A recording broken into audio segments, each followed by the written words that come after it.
우리에게 주시는 하나님의 말씀은 요한복음 3장 16절, 8장 10절부터 11절까지의 말씀입니다. 하나님이 세상을 이처럼 사랑하사 독생자를 주셨으니 이는 그를 믿는 자마다 멸망하지 않고 영생을 얻게 하려 하심이라. 아멘. 요한복음 8장 10절과 11절입니다. 예수께서 일어나사 여자 외에 아무도 없는 것을 보시고 이르시되 여자여 너를 고발하던 그들이 어디 있느냐? 너를 정죄한 자가 없느냐? 대답하되 주여 없나이다. 예수께서 이르시되 나도 너를 정죄하지 아니하노니 가서 다시는 죄를 범하지 말라 하시니라. 아멘. 지난주에 말씀드린 전도의 정석은 만나기였습니다. 이를 위해서 세 가지 실천사항을 말씀드렸습니다.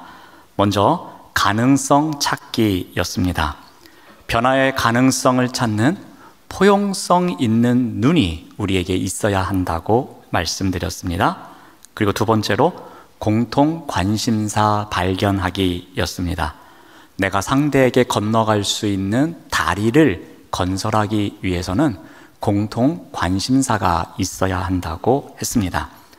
마지막으로 부족함 채우기였습니다.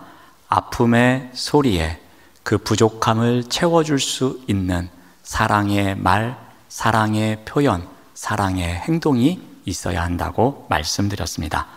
이와 같은 만남을 통해서 복음의 씨를 계속해서 뿌려야 할 것입니다. 자, 오늘은 전도의 정석 세 번째 시간으로 대화하기입니다.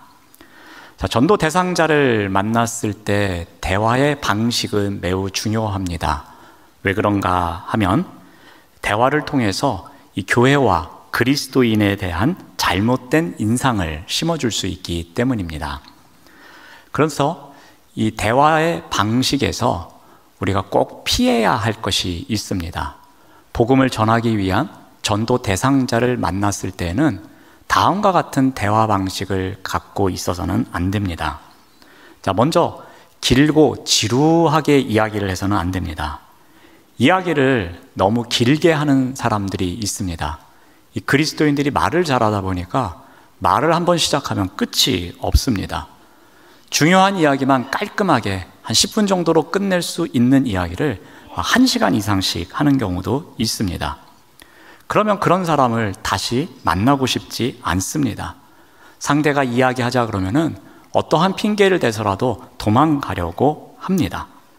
이야기를 할 때에 상대방의 몸짓이나 눈빛을 살피면서 조금 지루해하는구나, 그러면 내가 이제 그만해야겠다, 그러한 센스가 있어야 합니다. 무엇보다도 이야기를 할 때 약간은 아쉬운 듯 할 때, 그때 멈추는 것이 상책입니다.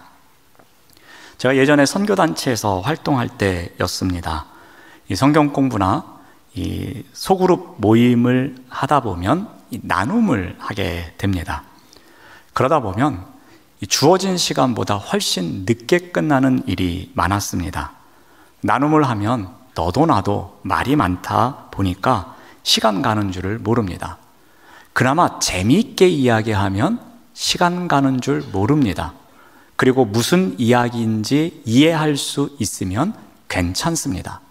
그런데 길고 무슨 이야기인지 모르겠고 그러면 지겹고 여기저기 쑤시고 시간은 왜 이리 안 가는지 이런저런 다른 생각을 하게 됩니다.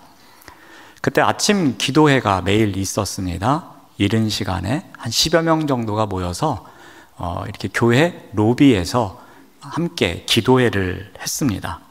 그런데 꼭 기도 제목을 나누다 보면 한두 명이 길게 합니다.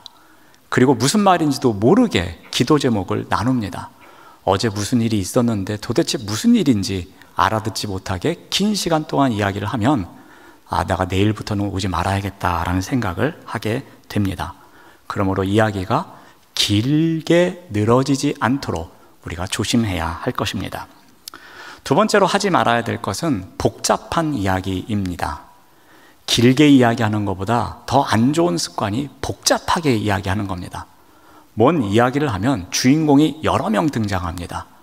이야기의 가지에 가지를 쳐서 도대체 무슨 이야기를 하는지 모를 때가 있습니다. 간단한 이야기인 것 같은데 장황하게 이야기를 하다 보니까 핵심이 무엇인지 모릅니다. 역사 이야기를 했다, 읽은 책 이야기를 했다, 가족 이야기를 했다, 어제 있었던 이야기를 했다. 소재가 여러 가지 왔다 갔다 해서 핵심이 없을 때가 있습니다. 이야기에 가지에 가지를 쳐서 도저히 무슨 말인지 이해하지 못할 때가 있습니다. 이렇게 복잡한 이야기를 조심해야 합니다. 또 하나 조심해야 될 것은 종교색이 너무 짙은 이야기를 하면 안 됩니다. 만난 지 얼마 안 됐는데 아직도 관계가 잘 형성되지 않았는데 종교색이 너무 짙은 이야기를 하면 상대방이 도망칠 수도 있습니다. 만난 지 얼마 안 됐는데 구원이 무엇이다, 거듭남이 무엇이다, 예수님의 영접이 무엇이다, 나의 구주, 이런 쪽 그들 입장에서 보면 마치 종교적 암호 같은 이야기를 처음부터 하는 경우가 있습니다. 이야기 속에 이러한 단어가 자주 등장하다 보면은 이야기를 듣는 사람의 입장에서는 매우 힘들 수가 있기에 처음부터 종교색이 짙은 이야기를 잘 조심하는 것이 필요합니다. 또 하나 조심해야 될 것은 잘난 척하는 이야기입니다. 낯선 사람이 정작 자기 얘기만 늘어놓고 있다면 그 상대방 또한 이야기를 듣고 싶지 않을 것입니다. 더군다나 잘난 척하면서 자랑하는 이야기 일색이면 그 상대방은 더 이상 이야기를 듣고 싶지 않을 겁니다. 그냥 몇 마디 대충대충 듣다가 빨리 끝났으면 하는 마음이 가득할 것입니다. 전혀 상대에게는 관심이 없고 자기 이야기만 하는 사람, 자신에게만 관심이 있는 사람, 자기 자랑만 늘어놓는다면 그 이야기를 누가 듣고 싶어 하겠습니까? 그런 사람을 또다시 만나려고 하지 않을 것입니다. 그러므로 전도하기 위해서 만난 사람, 그 사람에게는 자랑을 그렇게 많이 늘어놓아서는 안 될 것입니다. 자, 그렇다면 어떻게 해야 하겠습니까? 우리가 전도 대상자를 만나서 그 사람과 대화할 때 필요한 것이 무엇이 있겠습니까? 오늘 그 부분에 대해서 한 2가지 정도만 나누도록 하겠습니다. 자, 먼저 우리가 전도 대상자를 만나서 대화할 때에는 나의 신앙 체험 이야기가 담겨 있어야 합니다.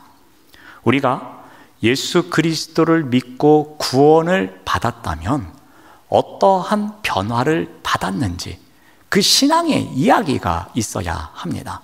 즉, 이전 모습, 이후 모습이 어떻게 달라졌는지를 알려줘야 합니다. 비포와 애프터가 어떻게 달라졌는지, 변화 전과 변화 이후의 모습이 어떻게 달라졌는지를 정확하게 전달해주는 나만의 신앙 이야기가 있어야 합니다. 예를 한번 들어보겠습니다. 1년 만에 친구를 만났습니다.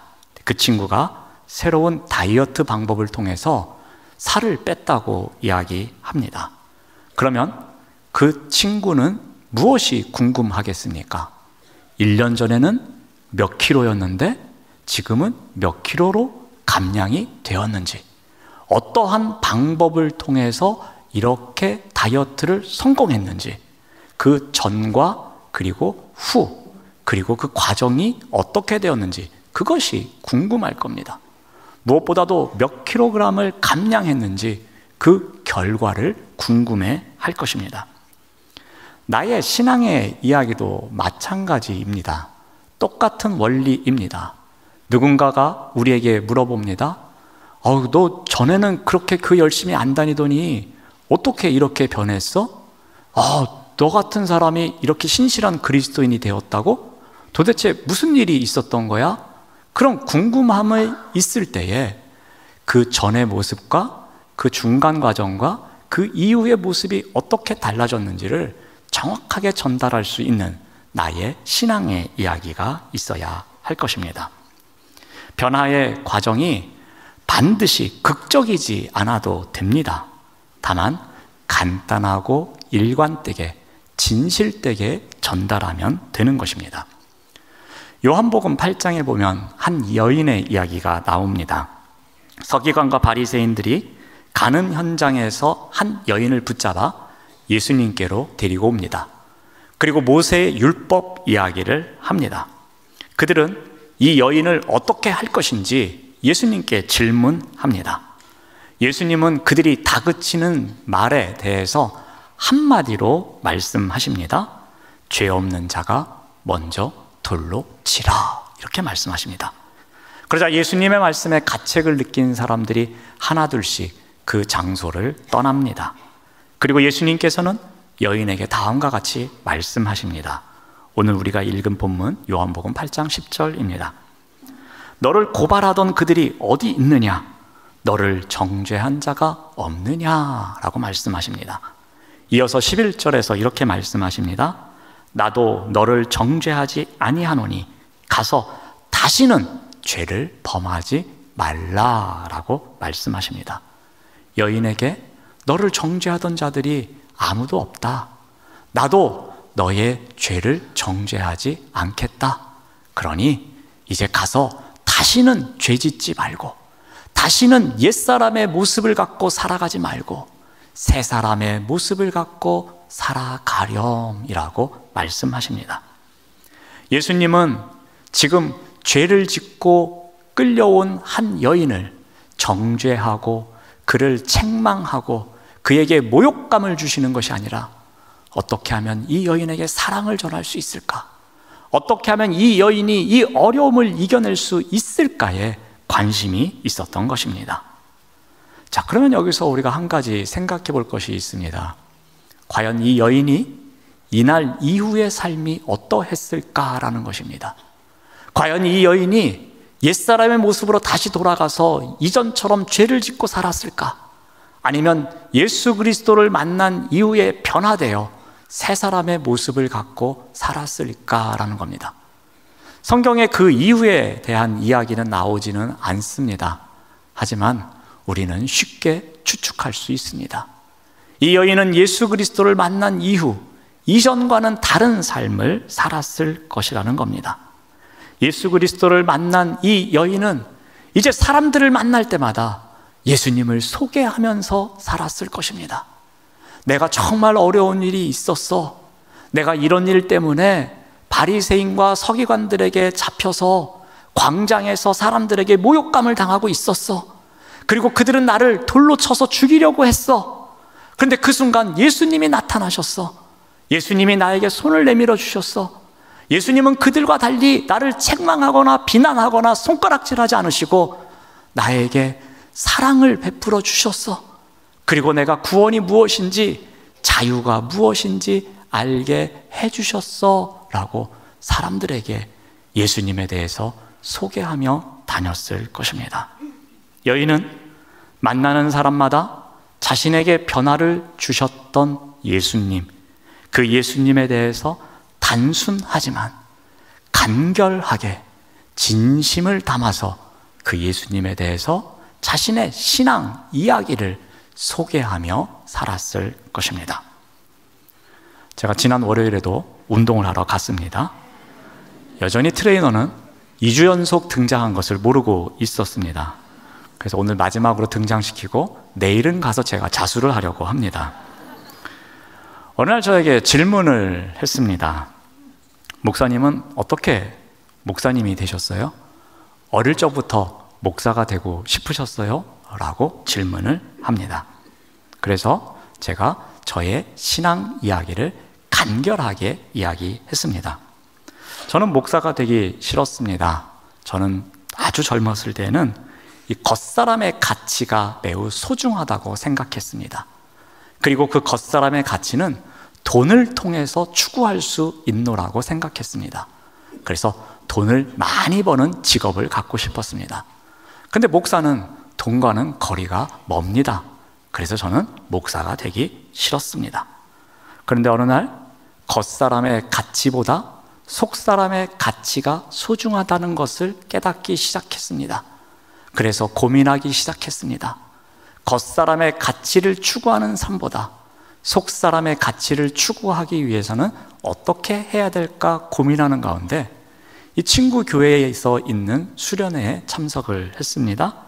그리고 그 수련회에서 목사님을 통해서 똑같은 고민에 대한 해결책을 알게 되었습니다. 이후 저는 기도의 시간에 겉사람의 가치를 추구하고 있었던 저의 모습에 대해서 회개하고 속사람의 가치를 추구하기 위해서 목사가 되어야겠노라고 다짐했다고 말씀드렸습니다. 짧은 시간에 간결하게 말씀드렸습니다.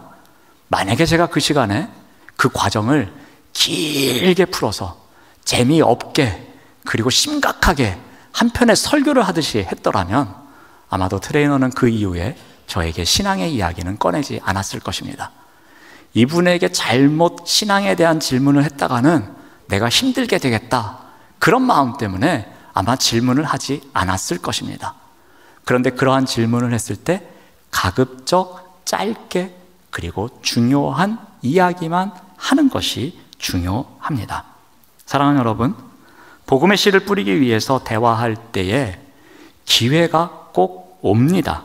그러면 그 기회가 왔을 때에 나만의 나의 신앙의 이야기를 들려줘야 합니다. 이때를 위해서 자신의 신앙의 이야기를 잘 준비하시기 바랍니다. 압축하고 또 압축해서 최대한 간결하게, 그렇지만 효과 있게 그 사람의 마음속에 남는 이야기를 들려줄 수 있어야 합니다. 우리의 믿음 이야기 속에 믿지 않는 사람들의 귀를 솔깃하게 만들 수 있는 한 가지 핵심이 들어갈 수 있도록 그것을 우리가 평상시에 준비를 해야 할 것입니다. 내가 예전에는 인정받기만을 원했었는데 이제 예수 그리스도를 믿고 난 이후에는 그렇지 않습니다. 내가 예전에는 욕심이 참 많은 사람이었습니다. 그런데 내가 예수 그리스도를 만난 이후에는 제가 누군가를 섬기기도 합니다. 제가 예수 그리스도를 만나기 전에는 늘 절망이고 슬퍼하고 실망하는 사람이었는데 이제는 기쁨을 알고 자유를 누리며 살아갑니다. 제가 예수 그리스도를 알기 전에는 늘 두려움 속에 살았는데 이제는 진정한 자유를 누리며 살아가고 있습니다. 이와 같은 나만의 신앙 고백, 그렇지만 간결한 신앙의 이야기가 있어야 할 것입니다. 그리스도를 만나기 전에 나의 모습을 묘사하는 핵심적인 단어 하나, 그리고 예수 그리스도를 만났을 때의 상황을 이야기하는 핵심적인 단어 하나, 그리고 예수 그리스도를 만난 이후에 변화된 삶을 나타내는 핵심적인 단어 하나, 이 세 개의 단어로 이루어진 간결하지만 나의 신앙을 표현할 수 있는 이야기를 우리가 준비해야 할 것입니다. 전도 대상자와의 대화에는 바로 이러한 핵심 단어로 이루어진 이야기가 있어야 합니다. 이것이 바로 전도의 정석입니다. 자, 두 번째로 우리에게 필요한 대화는 복된 소식을 전해야 합니다.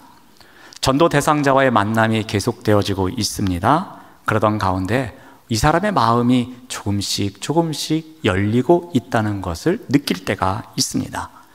이때 필요한 것이 바로 복음을 전하는 것입니다. 자, 그렇다면 그러한 때에 복음을 어떻게 전해야 할까입니다. 제가 그림을 하나 보여드리겠습니다. 이 그림을 잘 기억하시기 바랍니다. 한편에는 하나님이 계십니다. 그리고 한편에는 우리가 있습니다.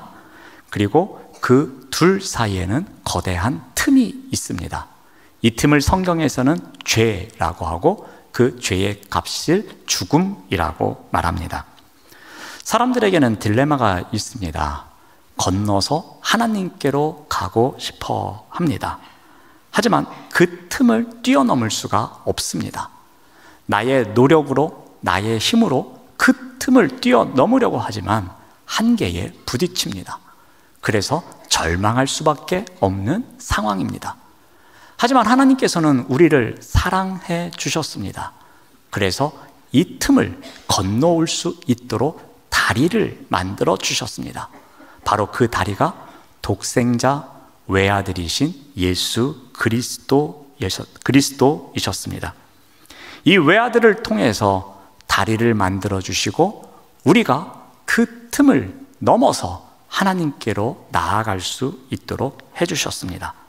예수 그리스도께서 우리의 다리로서 세상에 오셨다는 것, 그래서 그 예수 그리스도를 믿기만 하면 영원한 생명을 얻을 수 있습니다. 이것이 복음입니다. 그리고 이 복음을 잘 압축하고 압축해서 한 절의 말씀으로 기록해 주셨습니다. 그것이 바로 요한복음 3장 16절입니다. 요한복음 3장 16절은 누구나 다 암송하고 계실 줄로 믿습니다. 맞죠? 네, 우리 이 시간에 한번 같이 암송해 보도록 하겠습니다. 시작. 하나님이 세상을 이처럼 사랑하사 독생자를 주셨으니 이는 그를 믿는 자마다 멸망하지 않고 영생을 얻게 하려 하심이라. 아멘. 역시 영은교회는 대단한 교회입니다. 이 정도쯤은 다 암송하고 계십니다. 바로 이 말씀에 조금 전에 그림을 통해서 설명드린 그 복음의 핵심이 담겨져 있습니다. 하나님께서 우리를 사랑하셔서 그 외아들 독생자를 보내주셨습니다. 근데 그 이유가 무엇입니까? 죄라는 틈을 넘어설 수 있도록, 그래서 우리가 영원한 생명을 얻을 수 있도록 그 다리가 되시는 예수 그리스도를 믿음으로 말미암아 영원한 생명을 얻을 수 있도록 우리에게 사랑을 베푸셨다는 이 말씀, 이 복음을 우리가 꼭 기억하시길 바랍니다. 그래서 복음을 전할 때가 된다면 조금은 어설프더라도, 조금은 부족하더라도 요한복음 3장 16절을 같이 이렇게 암송하면서 그 말씀을 풀어서 조금 전에 설명드린 그림 이야기를 하시면 그 복음에 대해서 처음 듣는 분도 아, 그렇군요 하고 이해할 수 있을 것입니다. 전도 대상자와의 만남 가운데에는 바로 이와 같이 복음을 전하는 시간이 있어야 합니다. 복음을 전할 기회가 왔으면 복음을 꼭 짧은 시간일지라도 전해야 합니다. 그런데 문제는 이러한 기회가 왔는데 복음을 전하지 못하는 경우가 많습니다. 복음을 전할 수 있는 기회가 왔음에도 불구하고 그 장소를 오히려 그리스도인들이 피하는 경우가 있습니다. 막상 복음을 전할 기회가 됐는데 꿀먹은 벙어리가 되는 경우가 있습니다. 전도할 상황이 되었는데 안절부절하면서 아무 말도 못하는 경우가 있습니다. 야, 괜히 이 이야기 했다가 관계만 어색해지는 거 아니야? 이 이야기 했다가 친구 사이에 금 가는 거 아니야? 야, 이것 때문에 또 문제 생기는 거 아니야? 지난번에 비슷한 이야기 하려고 그랬는데 표정이 안 좋아졌는데, 그래서 분위기 안 좋았는데, 이런 생각이 앞서는 가운데 두려움이 생겨서 복음을 전해야 할 때에 복음이 필요한 사람에게 복음을 전하지 못하고 주저하는 경우가 많다는 것입니다. 중요한 순간에 복음을 전할 기회를 포기하지 마시기 바랍니다. 그 순간에 복음을 전하기 위해서는 우리가 훈련이 되어 있어야 합니다. 복음을 전할 때에 어떻게 복음을 전할 것인지, 그 복음을 전하기 위해서 우리가 평소에 준비가 되어 있어야 한다는 것입니다. 때마침 오늘 영상 광고로 전도 폭발 훈련생을 모집합니다. 내가 어떻게 전도 대상자에게 복음을 전하는 방법을 알 수 있을까 고민하셨던 분들은 망설이지 마시고 전도 폭발 훈련을 통해서 내가 전도자를 만났을 때 복음을 이렇게 전하는 것이구나 라고 배우고 훈련하시기 바랍니다. 그래야지 막상 복음을 전할 수 있을 때에 복음을 전할 수 있는 것입니다. 나만의 비법으로 나만의 무기를 준비하셔서 복음을 전할 수 있을 때 전하시기 바랍니다. 자, 오늘은 한 분 더 등장시키도록 하겠습니다. 제가 다니는 헤어샵이 있습니다. 그곳에 디자이너 선생님이 계시고 또 디자이너 선생님을 돕는 이 스태프 선생님들이 계십니다. 이 디자이너 선생님은 제가 목사인 걸 알고 자기는 교회 다닌다고 해서 그분은 전도를 하지 않습니다. 어느 날 스태프 선생님이 새로 오셨습니다. 남자분이셨습니다. 그러자 디자이너 선생님이 저기 가면은 영흥교회가 있고 그 교회 목사님이시라고 저를 소개해 줍니다. 그런데 이 새로 오신 스태프 선생님 덩치가 매우 컸습니다. 그리고 반팔을 입었는데 양팔에 문신이 가득했습니다. 머리를 감겨주는데 첫날 조금 무서웠습니다. 그리고 두피 마사지를 해주는데 왜 이렇게 힘이 세던지 마음이 저도 좁아지기 시작했습니다. 그래서 저도 처음에는 말을 잘 못 붙였습니다. 한두 달 지난 이후에 본인의 문신과 관련된 에피소드를 한두 가지 이야기해 줍니다. 그러면서 손님들이 오셔서 오해할 때가 있어서 이렇게 말씀드린다고 하면서 자신의 아내가 타투이스트라고 이야기를 합니다. 문신을 이렇게 새겨주시는 분이 아내라고 이야기를 합니다. 그래서 제가 그것을 기억하고 있다가 한두 달 지난 다음에 또 만났을 때 그 아내분이 하시는 타투 사업은 잘 됩니까? 라고 안부를 물었습니다. 그랬더니 표정이 살짝 어두워집니다. 아내가 임신을 했는데 매우 힘들어하고 있습니다 라고 말합니다. 그러면서 자신도 일이 늦게 끝나고 또 가면 피곤해서 아내를 잘 도와주지 못하고 있어서 요즘 많이 힘들어합니다 라고 말합니다. 그래서 제가 이때다 싶었습니다. 교회를 다니십시오. 그러면 큰 위로를 받습니다. 그리고 요한복음 3장 16절을 쉽게 풀어서 짧은 시간 전했습니다. 그리고 이러한 하나님의 사랑을 알았으면 좋겠습니다. 하나님의 사랑이 이 세상에서 가장 좋은 약입니다. 이것만큼 효과 있는 약이 없습니다 라고 제가 말씀을 전했습니다. 그랬더니 이렇게 답합니다. 자기는 별로 교회 다니고 싶지는 않다고 합니다. 하지만 이 아이가 태어나면 이 아이만큼은 교회 다니게 하고 싶다고 그런 이야기를 합니다. 그래서 또 이때다 싶어서 아이와 함께 예배 드릴 수 있는 교회가 있습니다. 우리 교회 오시면 영화부가 있는데 그 영화부에서는 아이들과 함께 부모가 예배를 드릴 수 있습니다.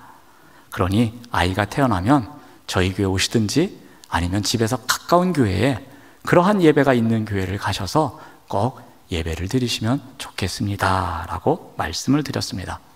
그리고 몇 개월이 지났습니다. 아이가 태어났습니다. 축하해주고 그리고 기회를 엿보고 있었습니다. 그리고 시간이 지났습니다. 어느 날 헤어샵을 갔는데 이 스태프 선생이 보이지를 않습니다.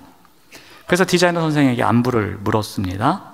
그랬더니 아내가 남편이 이 일을 하는 것을 너무 힘들어해서 결국엔 자기 꿈을 접고 다른 직업을 찾아서 갔다고 합니다.